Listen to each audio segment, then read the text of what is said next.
Bismillahirrahmanirrahim. Assalamu alaikum, dear friends. In this video, we are going to learn about the art of essay writing, in which we will be discussing about the simplicity, how we make our piece of writing simple and concise. So there are some ways and some uh, uh, some issues which may be tackled to when we write a piece of writing.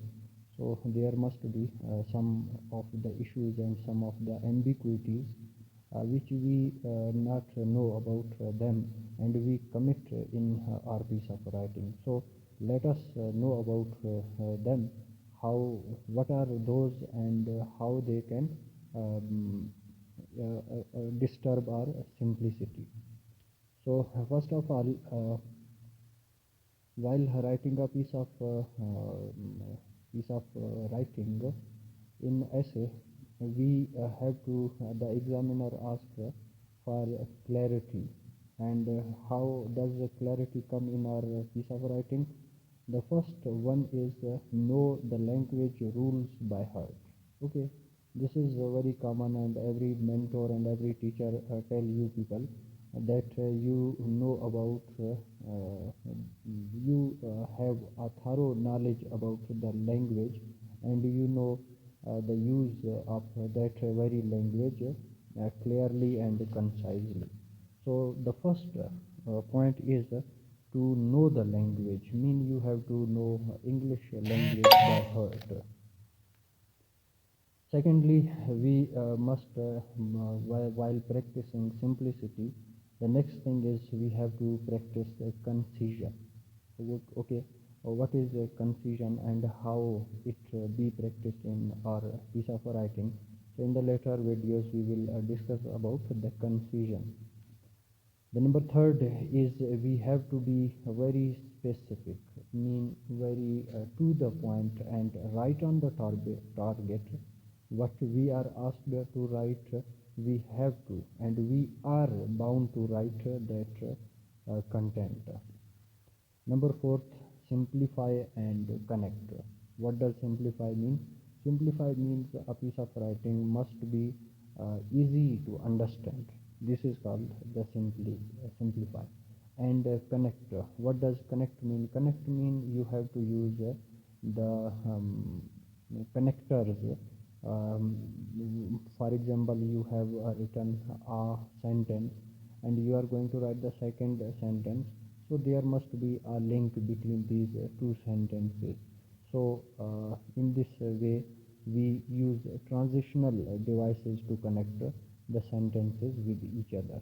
Okay, and number fifth is do not use long sentences, rather use short ones. Okay, while practicing or committing simplicity, simplicity demands writing short sentences, not lengthy sentences. Because most of the time, writing lengthy sentences may become ambiguous, and they mean something else. Actually, we want and actually we know that we are writing this point, but to the examiner, and examiner knows the language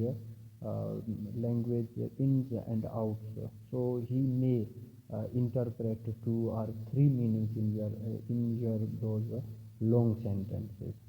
So in short, you have to write short sentences instead long sentences. And the next is the main point is you must know the purpose of writing each sentence. Okay, in your essay writing, each of the sentence, before writing each sentence, you know the purpose and ask yourself that why am I writing this sentence and why is it necessary for my writing. So when you ask such questions to yourself, the sentence when you write will become very clear and very specific and to the point. You will not be ambiguous in that case. Okay, the next thing is when we are practicing clarity. So in the way of clarity, there comes the ambiguity. When we remove ambiguity in our writing, clarity is practiced, and clarity comes in our piece of writing. So here we have written two lines. The first one in the red: an earthquake hit Kashmir, and a large number of people died, and another large number of people were left homeless.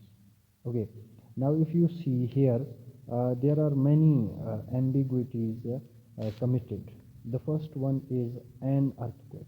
Now here, earthquake, which type of amplitude or magnitude of earthquake, and the second is Kashmir itself is a vast word, word to be interpreted. So here again commit the ambiguity. And the number third is large number of people. Okay, large number of people, like for example for me and for you, one person's death is much more than anything, and for examiner it is the same case. And the next is, and another large number of people were left homeless. So by writing these ambiguous things and making examiner's mind complex, so this is not the way to write an essay. This is not the way to write any piece of writing. Instead, you have to clearly state what are you writing. And now, what is the clear version of this? So here is earthquake is explained in on October 8, 2005. A magnitude of 2.6 earthquake shook the Kashmir region. Okay, now here. So the earthquake, till earthquake, this is the clear and to the point information was given. And secondly, Kashmir region is also modified. What is Kashmir? Kashmir means along with the sections of Pakistan, India and Afghanistan. So here now Kashmir is elaborated by these words. One is Pakistan, second is India, and the third is Afghanistan. These three, and after that more than 80,000 people were perished as a result of quake. Okay, now at the above line we may see that there is only written a large number of people, but in the second sentence here written 80 people, almost or more than 80,000 people were perished. So here again clarity commits. And while an estimated 4 million others were left homeless. Okay, now if you compare this one to the above sentence, so you may see and you may interpret, you may observe some of the clarities which are practiced in both of the sentences, not both in the below paragraph. Next thing is we have talked about when we are asked to bring clarity in our essay. So in the way of clarity, there comes ambiguity.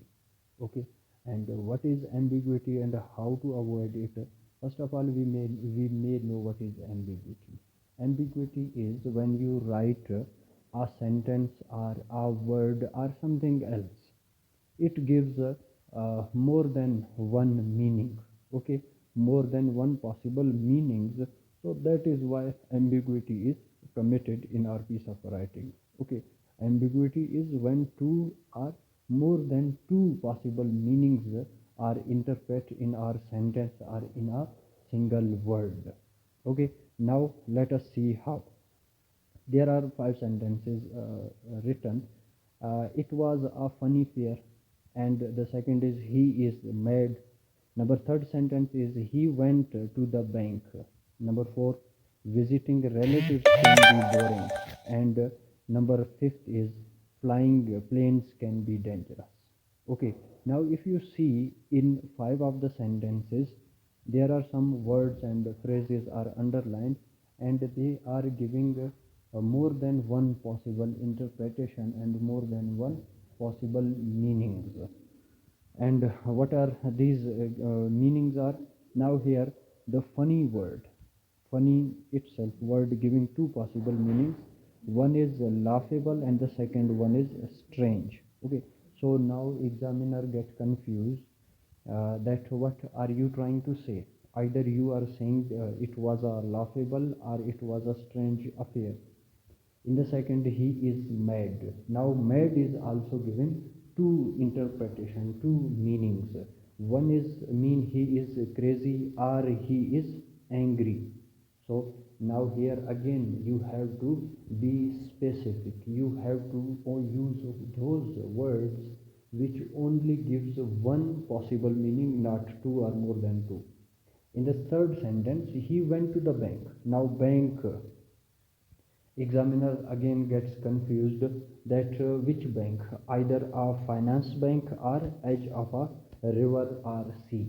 So to be specific and to be right on the target, so the first thing is to avoid the ambiguity of the words. When the words are used and those words which gives two or more than two possible meanings, those are called lexical ambiguity. Okay, this now here in each of the word which is giving two possible meanings, these words commit or these sentences are giving lexical ambiguity. And in the second two sentences, visiting relatives, which is underlined, and flying planes, these both of the phrases giving two possible meanings. And what are those? Here is written. Now the first sentence, number fourth sentence, visiting relatives. Now visiting relatives gives two possible meanings. One is to visit relatives can be boring, one. And the second possible meaning is relatives that are visiting can be boring. Now which of the sentence or which of the interpretation can examiner make in your piece of writing? And the second sentence is flying aeroplanes. Now again flying aeroplanes, they are giving them the same two meanings. One is to fly planes can be dangerous, and the second is planes that are flying can be dangerous. So here we know that when a phrase or a sentence gives two possible meanings or more than two possible meanings, it is called structural ambiguity. And structural ambiguity most of the time is committed when the aspirant and the candidates of competitive examination do not know about the usage of participle, infinitive and gerunds. So I recommend you to learn about the use of the proper use of infinitive, gerund and participles, so that you may not commit ambiguity in piece of your writing. The next comes in our clarity, that is pronoun ambiguity. Now this is something else. What does pronoun ambiguity means? Pronoun ambiguity means when two or more than two nouns are used, and instead we have to write for them singular pronoun or plural pronoun, but examiner does not know uh, which of the nouns you have used this pronoun. So examiner gets again confused and you commit pronoun ambiguity. How? Look at the example. Here is the sentence written: Tanya and Aisha went to the mall after she wrote her examination. Now here she is giving some sense. Now what does examiner say? Either you used she for Aisha or either you used she for Tanya. Both are singular nouns, Tanya and Aisha, and for both we may use a singular she. So in this way we have to write the correct sentence. How? Here is the sentence: Tanya and Aisha went to the mall after Aisha wrote her exam. Okay, when we observe, there is there is a pronoun ambiguity is being committed. So in that very case we repeat a noun so that the ambiguity, pronoun ambiguity, must be clarified. And second sentence, we sat near the heater as it was cold. Now here again it. Okay, the use of relative pronouns. When we use relative pronouns, and relative pronouns always modifies its nearest antecedent. Okay, now examiner will consider the interpretation or the meaning of this sentence, that we sat near the heater as the heater was cold. Okay, it is modifying the heater and it is used for the heater. So now you may also say that which type of sentence is written.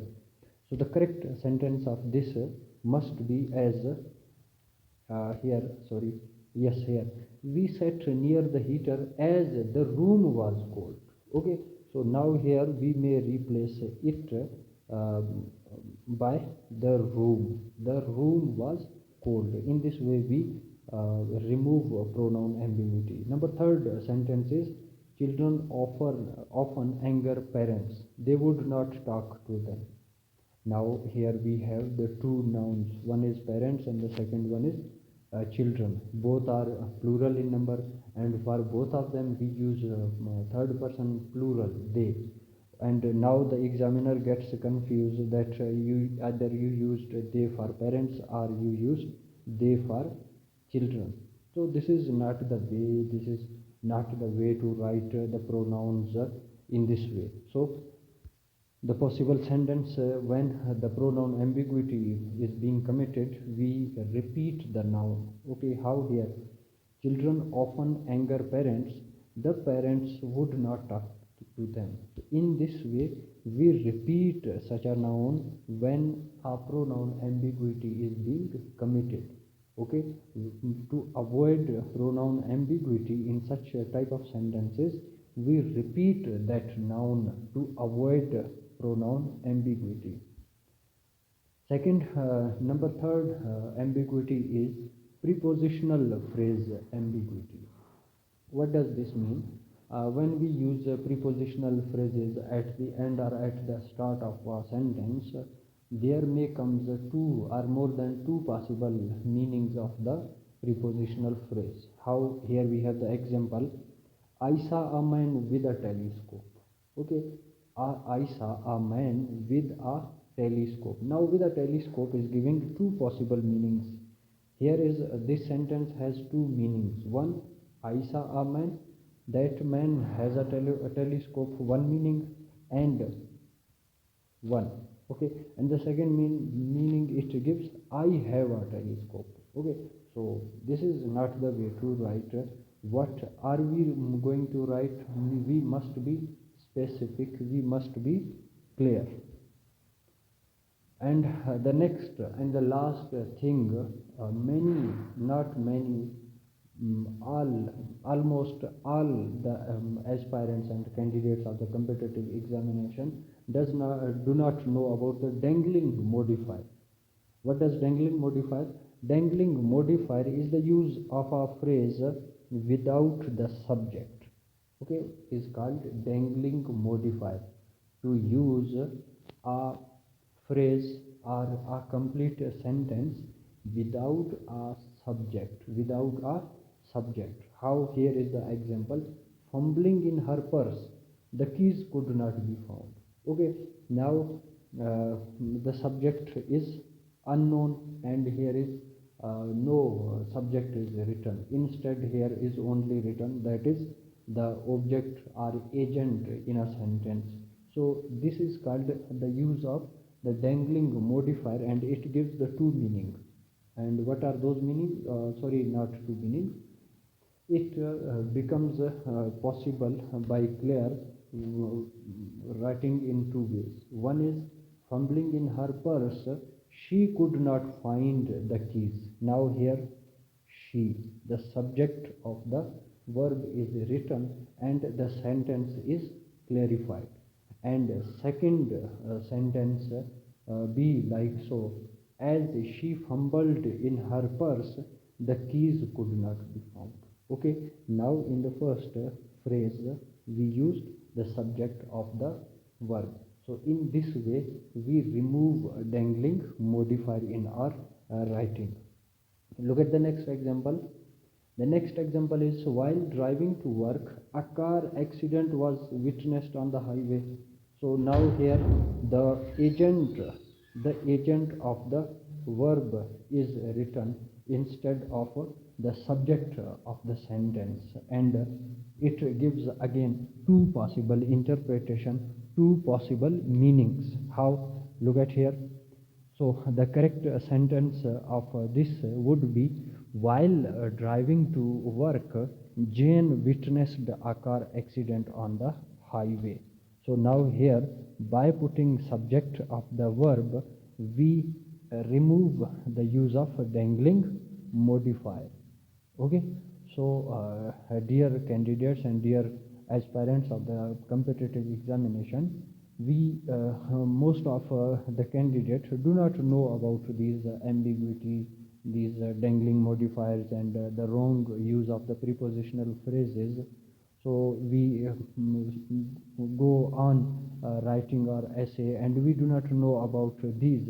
That is why our piece of writing gives two or more than two possible meanings, and at the end of the game, when the result comes out and we know our result is failed, and most of the candidates are failed in the examination of essay writing, so we start blaming the examiners that we have written very clear and very specified essay, but we don't know about what the mistakes or errors we have committed.